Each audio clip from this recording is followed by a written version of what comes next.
बिस्मिल्लाहिर्रहमानिर्रहीम। ग्रोथिंग चैनल देखने वाले मोअज़्ज़िज़ नाज़रीन ग्रामी, अस्सलामु अलैकुम। नाज़रीन ग्रामी, रोज़मर्रा की ज़िंदगी में हम बहुत से वाक़यात सुनते हैं और तरह तरह के वाक़यात सुनते हैं। कुछ वाक़यात ऐसे होते हैं कि इंसान सिर्फ़ शर्मिंदगी महसूस करता है और कुछ वाक़यात सुनकर इंसान चाहता है कि वो खून के आंसू रोए, क्योंकि वो वाक़यात वाक़अतन शरीयत और इंसानी ज़िंदगियों से बालातर होते हैं। नाज़रीन ग्रामी, आज की इस वीडियो में जो वाक़या हम आपके साथ शेयर करने जा रहे हैं, सुनकर आप भी सर पकड़ लेंगे और हैरानगी में डूब जाएंगे। एक ऐसा सच्चा वाक़या जिसमें एक बेटी का अपने बाप के साथ निकाह हो गया और शादी की पहली ही रात अल्लाह पाक का ऐसा मौजज़ा रूनुमा हुआ जिसे सुनकर आप भी चौंक जाएंगे। ये वाक़या कहाँ और कैसे पेश आया, आज की इस वीडियो में आपको तफसील से आगाह किया जाएगा।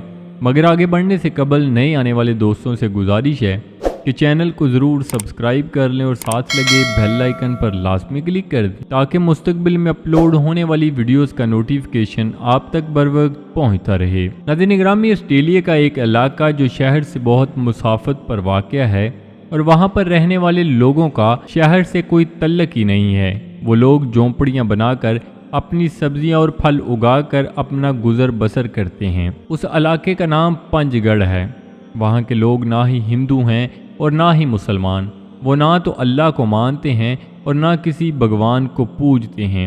वो सब कुछ खुद को ही समझते हैं और अगर कोई शख्स इनका रहन सहन देख ले, कोई भी इन्हें इंसान न कहेगा। उन लोगों के अपने ही क़वाइद व ज़वाबित हैं जिस पर वो ज़िंदगी बसर करते हैं और ऐसी हरकतें करते हैं कि इंसान शर्मिंदगी से डूब मरे। वाक़अतन उनके काम देखकर तो इंसानियत शर्मिंदा हो जाती है। नाज़रीन ग्रामी, वो लोग एक कबीले की सूरत में वहाँ पर रिहाइश पजीर हैं जो आपस में ही सारे काम सरअंजाम देते हैं। वहाँ पर एक इंसानियत को शर्मा देने वाला वाक़या पेश आया। उस इलाके के लोगों का ये असूल है कि अगर किसी शख्स की बीवी फोत हो जाती है तो वो अपनी बेटी से शादी करेगा, अगर बेटी ना हो तो वो अपनी बहन से शादी करेगा और अगर वो ऐसा ना करे तो उस कबीले के लोग उसे मार डालेंगे। एक हादिया नामी लड़की के साथ ये वाक़या पेश आता है जो कहती है कि मैं अपने माँ बाप की अकेली बेटी थी और घर में सबसे बड़ी भी थी। मेरा बाप इस कबीले का बहुत अमीर शख्स था। हमारी बहुत ज़्यादा ज़मीनें थीं जिसमें तरह तरह की सब्जियाँ और फल उगाते थे और जब उन सब्जियों या फलों को फ़रोख्त करने का वक़्त आता तो मैं अपने बाप के साथ शहर में जाया करती थी। तकरीबन हम रोज़ाना शहर में आया करते थे। एक दिन मैंने अपने वालिद से फरमाइश की कि मैं इस शहर के किसी अच्छे कॉलेज में पढ़ना चाहती हूँ, लेकिन मेरे बाप ने कहा कि ये बात हमारी कबीले के ख़िलाफ़ है और अगर मैं अपनी बेटी को शहर में पढ़ने के लिए छोड़ दूँ तो सारे कबीले वाले मुझे ज़िंदा ना छोड़ेंगे।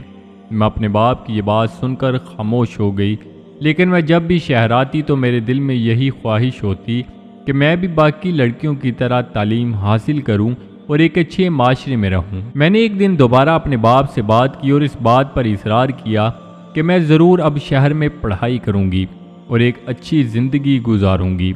उस दिन मेरे बाप ने मुझसे हामी भर ली और कबीले वालों से छुपकर किसी को बताए बगैर मुझे शहर में पढ़ने के लिए एक कॉलेज में छोड़ आए।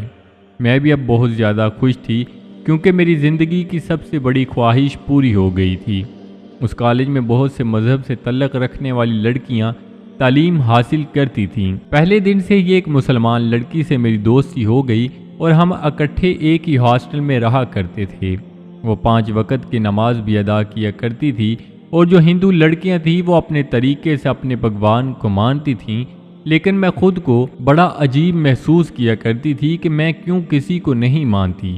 एक दिन लड़कियों ने मुझसे पूछा कि आपका मज़हब कौन सा है, आप किसकी इबादत करती हो? तो मैंने कहा कि मैं किसी को भी नहीं मानती और यह हमारे कबीले के लोगों ने मुझे सिखाया है। उन सब ने मेरा मजाक उड़ाया और बातों ही बातों में मुझे रोज़ाना तंग किया करती थी। लेकिन जो मुसलमान लड़की मेरी दोस्त थी वो मेरे साथ बड़ा अच्छा बर्ताव किया करती थी और किसी भी तरह से मेरा मजाक न उड़ाती थी। आहिस्ता आहिस्ता उसके साथ रहते हुए मुझे भी ये एहसास होने लगा कि क्यों न मैं भी किसी को मानूं और किसी की इबादत करूं। तो मुझे सबसे अच्छा सलीका मुसलमान लड़की का लगा और मैंने उससे कहा कि आप मुझे अपना दीन सिखा दो। میں بھی آپ کی طرح اللہ کی عبادت کرنا چاہتی ہوں، میں بھی نمازیں پڑھنا چاہتی ہوں۔ تو اس لڑکی نے مجھے اسلام کے متعلق بہت کچھ سکھایا اور میں نے اسلام قبول کر لیا اور اللہ پاک کی عبادت کرنے لگی۔ میں بھی اب اس کی طرح نمازیں پڑھتی، قرآن پاک کی تلاوت کرتی، یہ مجھے بہت اچھا لگتا تھا۔ ایک دن اچانک میرا والد کالج میں آ گیا اور مجھے اپنے ساتھ چلنے کا کہا، تو میں نے جانے کی وجہ پوچھی تو اس نے کہا کہ آپ کی ماں کا انتقال ہو گیا ہے۔ مجھے گہرا صدمہ پہنچا اور میرے ساتھ وہ مسلمان لڑکی بھی میرے گھر آ گئی۔ ہمارے قبیلے میں یہ رواج تھا کہ مرنے کے بعد مردے کو کسی نہر میں پھینک دیا جاتا تھا۔ ایسے ہی میری ماں کو بھی نہر میں پھینک دیا گیا اور اس رات قبیلے میں یہ اعلان ہوا کہ یہ شخص اب اپنی بیٹی سے شادی کرے گا۔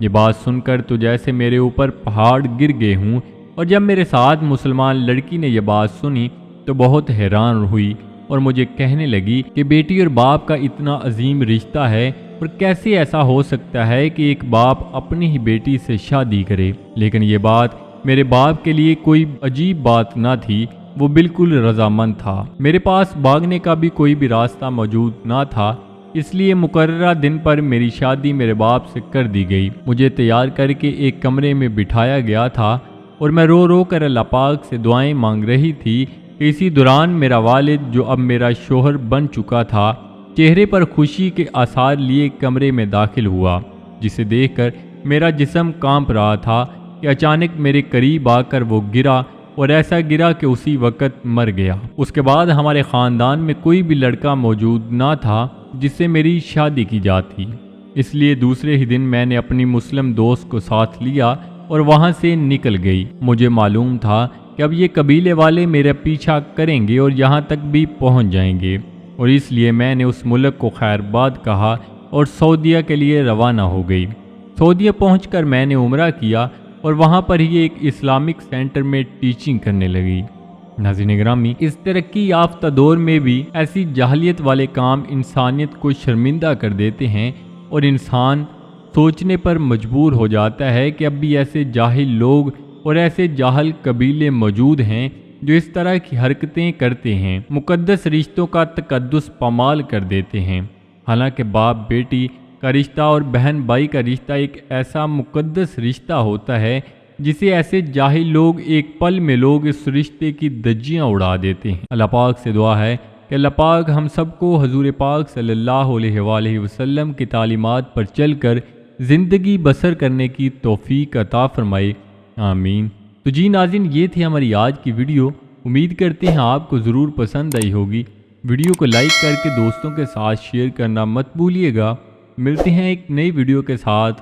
اپنا بہت سارا خیال رکھیے گا، دعاؤں میں یاد رکھیے گا۔ اللہ نگہبان۔